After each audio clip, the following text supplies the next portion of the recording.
Pedoman sukarela untuk melindungi perikanan skala kecil yang berkelanjutan adalah seperangkat perjanjian internasional tentang cara mengelola dan mengembangkan perikanan skala kecil. Pedoman ini dikembangkan melalui proses partisipatif yang melibatkan nelayan dan pemangku kepentingan lainnya di berbagai wilayah. Pedoman ini ditujukan bagi semua orang, termasuk negara, masyarakat sipil, komunitas nelayan dan organisasi mereka, serta dunia usaha. Hak asasi manusia internasional merupakan inti dari pedoman ini.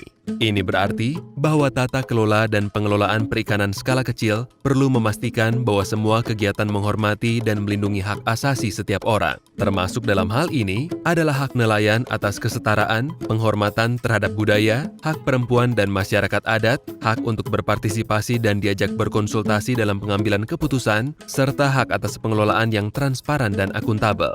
Oleh karena itu, nelayan skala kecil harus dapat berpartisipasi dalam penerapan pedoman ini. Pedoman ini mengakui bahwa pengelolaan perikanan yang bertanggung jawab, hak asasi manusia dan pembangunan berkelanjutan berjalan beriringan. Oleh karena itu, ketika merencanakan implementasi, pemerintah perlu mengambil pendekatan intersektoral dengan memastikan departemen yang bertanggung jawab atas perikanan, lingkungan, kondisi kerja yang layak dan adil, serta kebutuhan dasar seperti kesehatan, perumahan, pembangunan sosial yang semuanya bekerja sama. Pemerintah juga perlu bekerja sama di semua tingkatan, dari tingkat lokal hingga nasional, regional, dan internasional. Mereka perlu mempertimbangkan prinsip-prinsip utama dalam pedoman ini dan bagaimana mereka dapat mengangkat hak-hak nelayan di laut, di lokasi pendaratan, di masyarakat, dan melalui keseluruhan hukum dan kebijakan.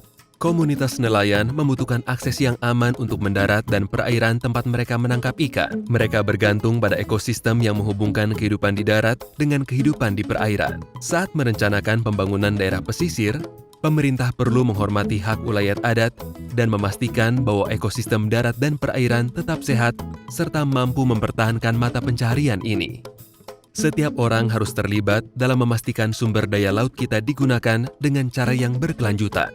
Manajemen harus memastikan keadilan dalam partisipasi nelayan, terutama perempuan, dengan meningkatkan pengelolaan bersama. Kegiatan untuk mencegah penangkapan ikan ilegal dan meningkatkan konservasi harus dirancang agar sesuai dengan area lokal tempat mereka beroperasi. Saat membuat rencana yang melibatkan komunitas nelayan, aktivitas di sepanjang rantai nilai perlu dipertimbangkan.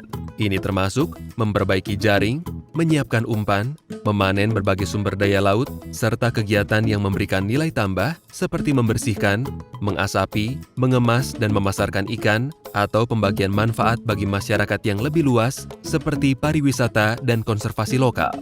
Pentingnya pekerjaan perempuan di seluruh rantai nilai harus diakui, dan kesetaraan gender perlu menjadi norma di semua kegiatan, termasuk pengelolaan sumber daya. Pemerintah perlu menyediakan infrastruktur dan mengordinasikan program pengembangan kapasitas. Mereka juga perlu bekerja dengan nelayan untuk mengembangkan teknologi informasi dan komunikasi yang inovatif dan berbiaya rendah. Dengan teknologi ini, nelayan skala kecil dapat menangkap dan berbagi data mereka, mengakses informasi tentang pasar dan perdagangan, mengontrol rantai nilai secara lebih efektif, dan meningkatkan keterlacakan. Hal ini dapat membantu menggeser hubungan kekuasaan yang tidak setara di pasar dan memperkuat akuntabilitas bagi koperasi atau asosiasi lokal mereka. Komunitas nelayan skala kecil membutuhkan akses ke informasi dan teknologi yang dapat meningkatkan keselamatan di laut, mendokumentasikan pengetahuan lokal nelayan, dan memberdayakan mereka untuk berpartisipasi secara penuh dalam proses pemantauan, penelitian, dan pengelolaan. Hal ini juga dapat memperkuat kemampuan mereka untuk merespons risiko bencana dan perubahan iklim secara adaptif.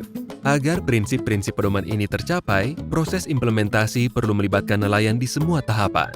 Dengan cara ini, pedoman ini memungkinkan nelayan skala kecil untuk memastikan bahwa suara mereka didengar dan hak asasi mereka diakui di semua tingkatan.